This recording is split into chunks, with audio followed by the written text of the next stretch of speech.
Okay, good evening. This is Joe Demore. I'm the town moderator. I'm here with Rebecca Oldman, our town administrator, and also joining us is our town clerk, um, Elizabeth Cuniff. And we're gonna have a brief discussion to talk about the quote unquote big issues that may appear at our town meeting this year. This is an interesting year of change and renewal and also critical issues facing our town.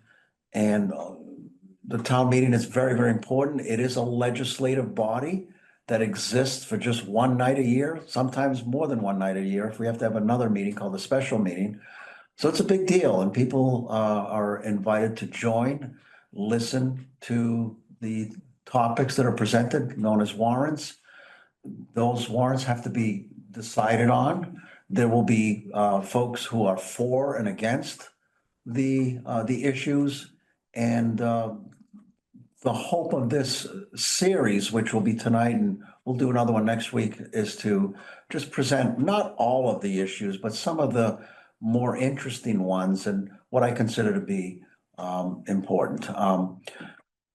The format for the town meeting has pretty much been in place for many, many years. It's a very successful format. It is guided by law, but a couple of changes I'd like to work with Rebecca and Elizabeth this year to make some changes that I think will be beneficial. I think the biggest one of all is that when people are attending the meeting, we're gonna have a giant screen, and after people present the topic and perhaps for and against arguments, we're looking at a big screen so that people can actually read the actual warrant instead of having the opportunity just to read on their laps on the paper, but also on the screen as well. And we're hoping that that will help facilitate getting into the weeds and the details.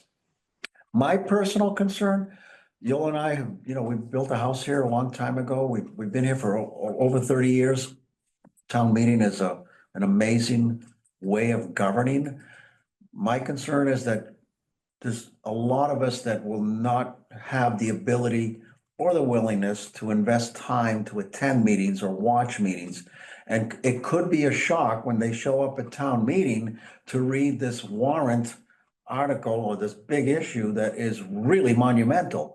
So I'll talk about, and I'll ask Rebecca to help me bring out a little bit of detail on a couple of significant issues that will probably be at town meeting this year. So let me get started with this whole thing about MBTA Communities Act. I've had a few residents in the last few days say, we don't have a train station. Why are we being held to any standard regarding that? What's this business that we have to build, high density housing? So the MBTA Communities Act is actually a requirement. There are different categories. We are considered, correct me if I'm wrong, but we're considered an adjacent small town. Correct. And an adjacent small town needs to have zoning of 5% of the housing stock. Is that correct? So the unit requirement is based upon 5% of the 2020 unit of housing. And we have 2,596 units in the 2020 census. Would that be right? Something similar to that, but the total would be 130 units. So that we would 5% need of to zone. 2596 is like 130. So let's say that we did have a train station like Haverhill. Our requirement would be 15%. It would have been a heck of a lot higher, would have been triple that, but we're adjacent. And so the whole idea here is that the state is asking all communities in Massachusetts to participate in an effort, a universal effort to bring affordability in housing, to build more affordable housing throughout the state. And now, building is another thing that people get upset about when they hear about this and they don't look deep enough into it. This is not a production mandate. There is no law that says you must build 130 units. What the law says is you must allow the rules to build 130, and those rules are basically enumerated in the zoning board of appeals, is that correct? It's in the zoning bylaw. Zoning bylaw, okay, And one quick correction, it would not be just affordable housing. It is not restricted to affordable oh, housing. okay, It's you all, could have market rate also, that's correct. just more density, more people being able to come in. The ability to create more units, correct? Okay. So there's gonna be a warrant on this, people are gonna have to understand it, and then they're gonna have to say yes or no. In your estimate, because I know there's a lot of news about this, in your estimate, what would be the consequences if the town refuses to comply? Because we do need to comply by December 31st of 2025. So this serious issue coming up that we have to vote on April 28th. What would be the consequences, do you think?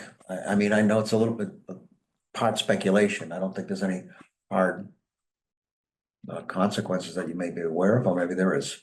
So it's a little unclear at the moment. However, we have been informed by the state that failure to comply would mean that there would be a consequence of not being able to apply for some discretionary funding opportunities that the state has. So for example, we had applied for a STRAP grant for the replacement of the Uptack culvert. We applied for a Mass Works grant for the installation of the traffic signal at Salem Street and School Street. Those projects that we put forward would be denied because we were not able to check the box that we were MBTA compliant.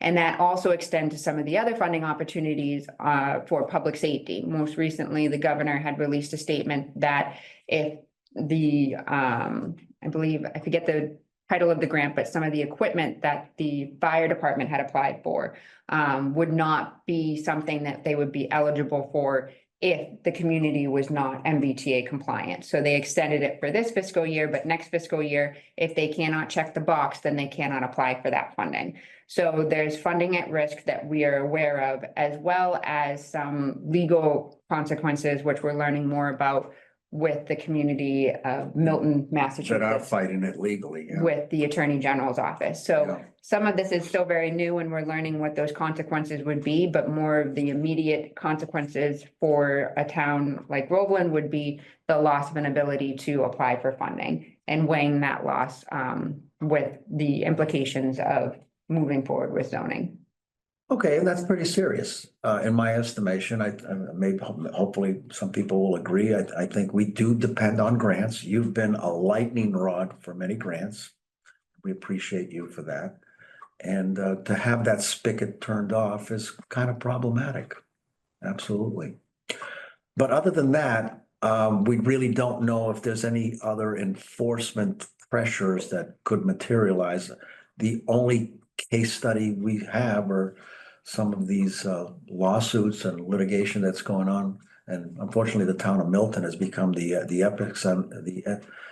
epicenter of some of the consequences. Now, also related to housing, in the same year, boy, I got a lot of good luck in the first year that I'm a town manager. You hope to have just one big issue. I'm looking at two giant issues, giant in terms of importance to people. People are passionate about it. People get concerned about it. Is the ADU, the accessory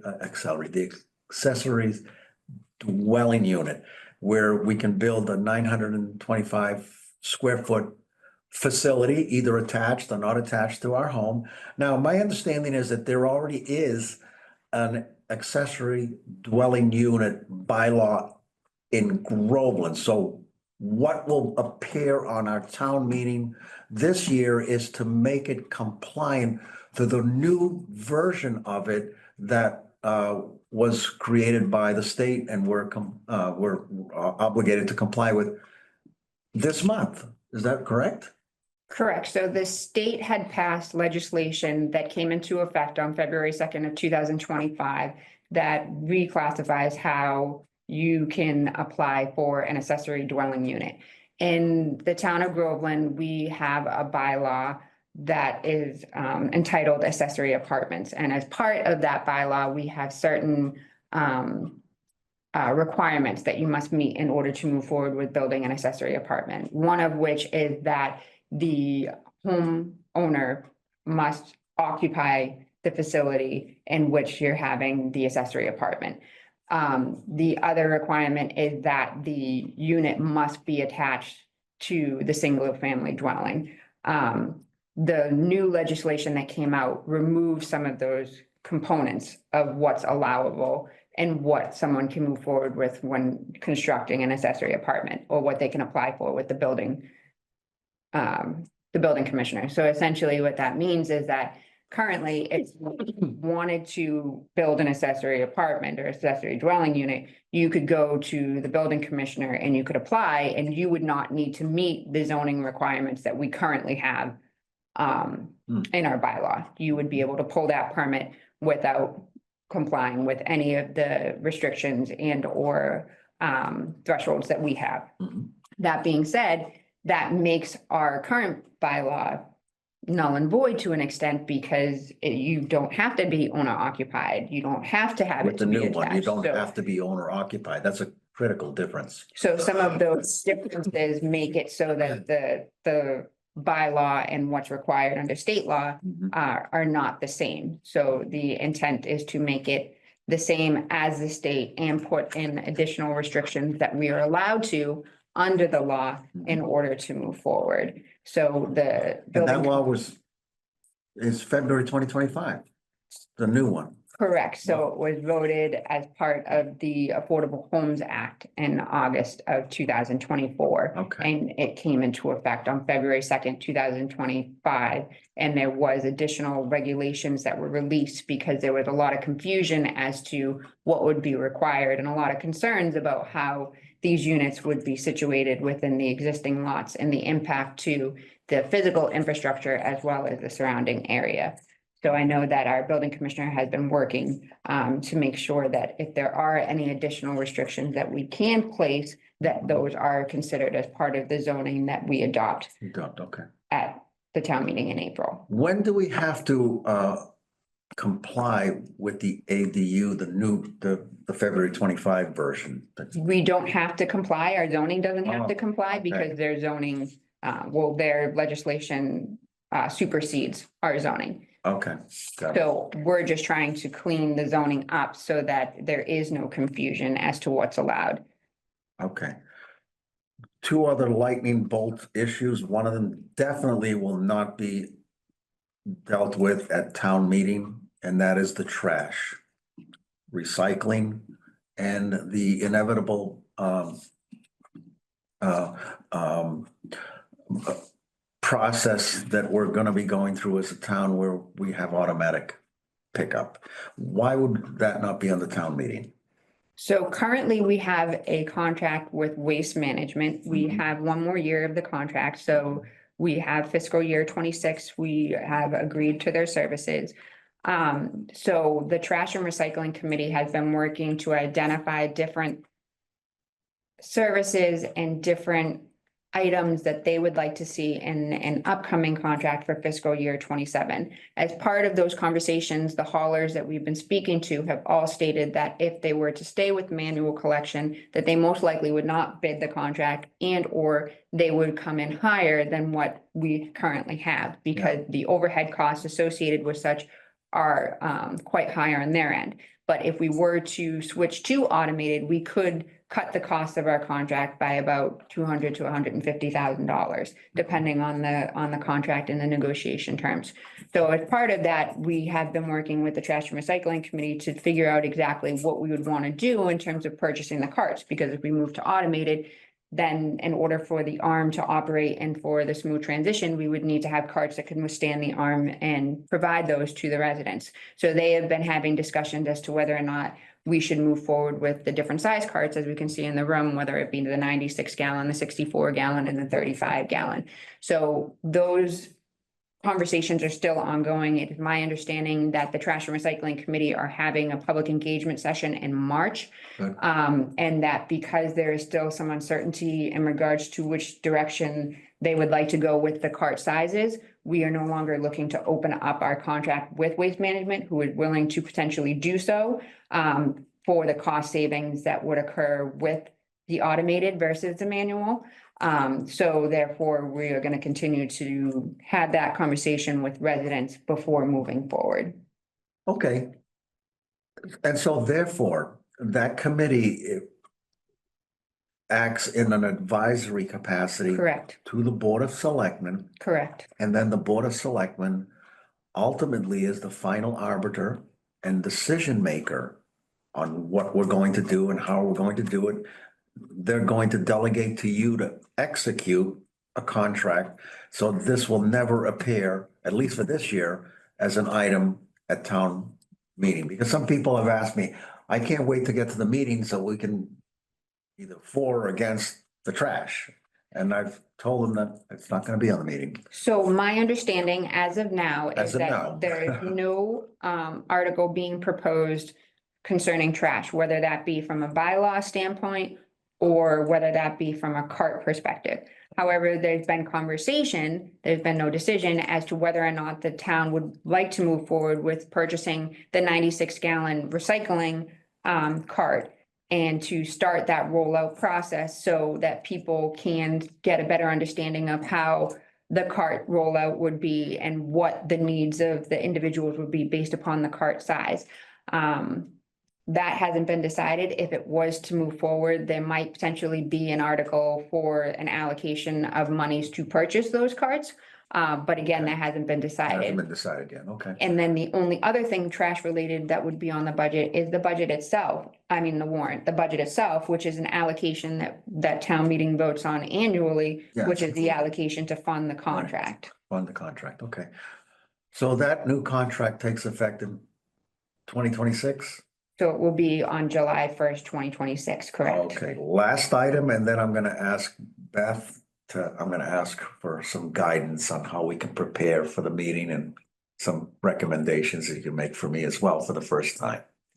I think as an uninvited guest here this evening, I'm just here as a resident. Okay, So if you would like to speak at a future date, that would be fine. okay, My only recommendation is that you purchase the town meeting book. okay, great, thank you. And thank you for your service, really appreciate you. I did have I do have another issue, but one thing, I did have a meeting with the chief of police a couple of weeks ago. And we just went over some traditions and some expectations, and I have asked the police chief to, continue with the tradition of having a police presence at the meeting.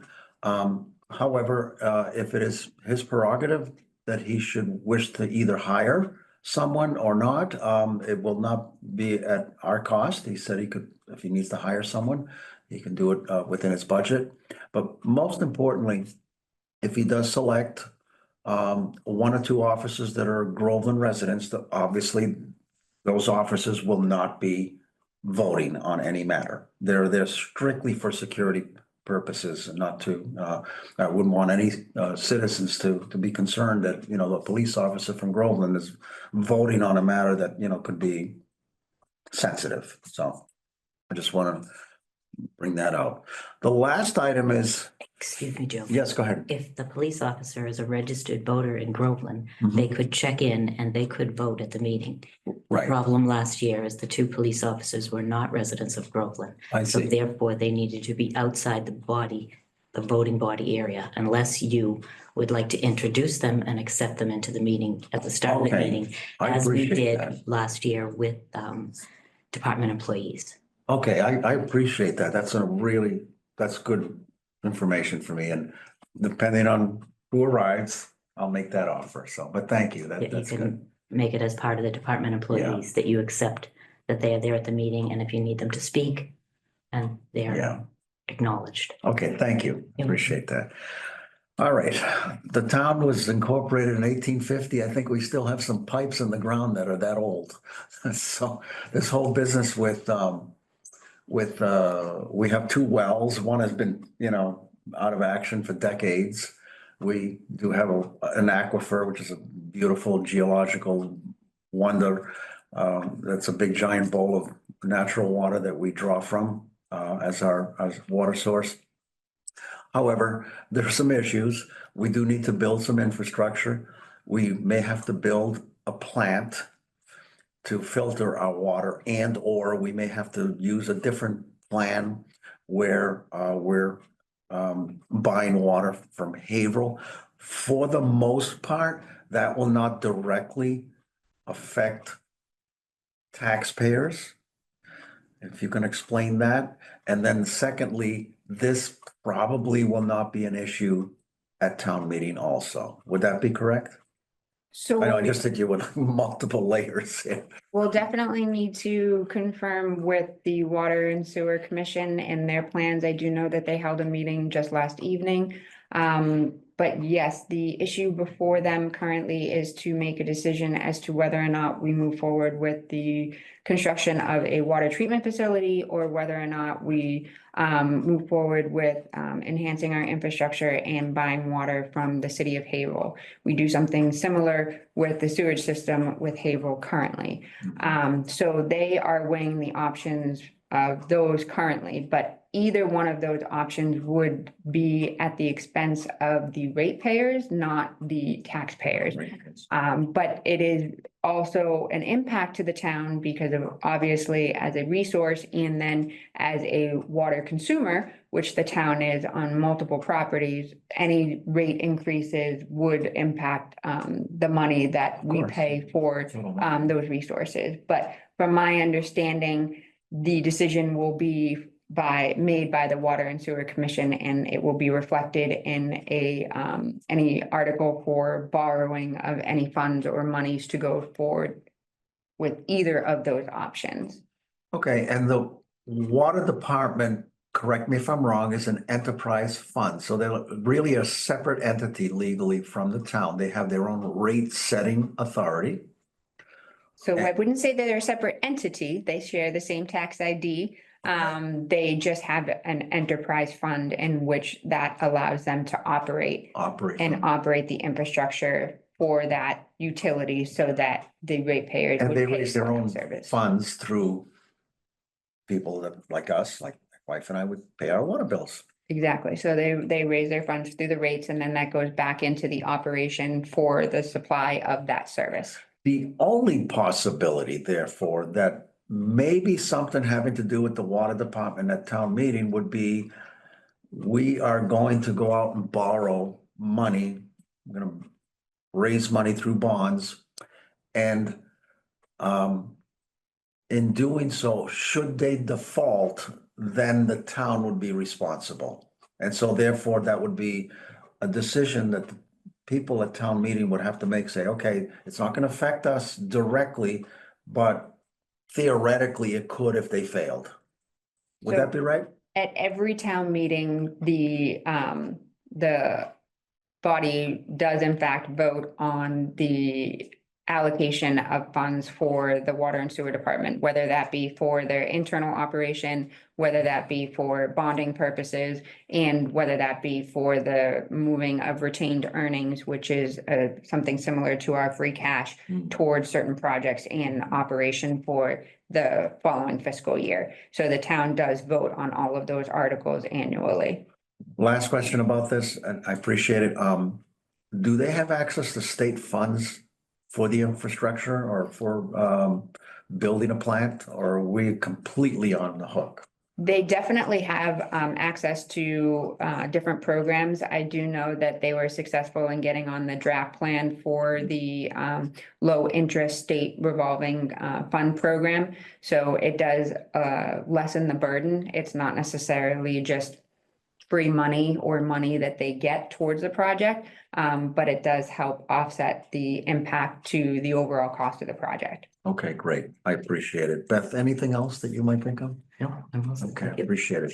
All right, well, that's it. I just wanted it right there, right on time, 6:30. We wanted to keep it about 30 minutes. Next week, we'll reconvene. We'll do another roundtable discussion.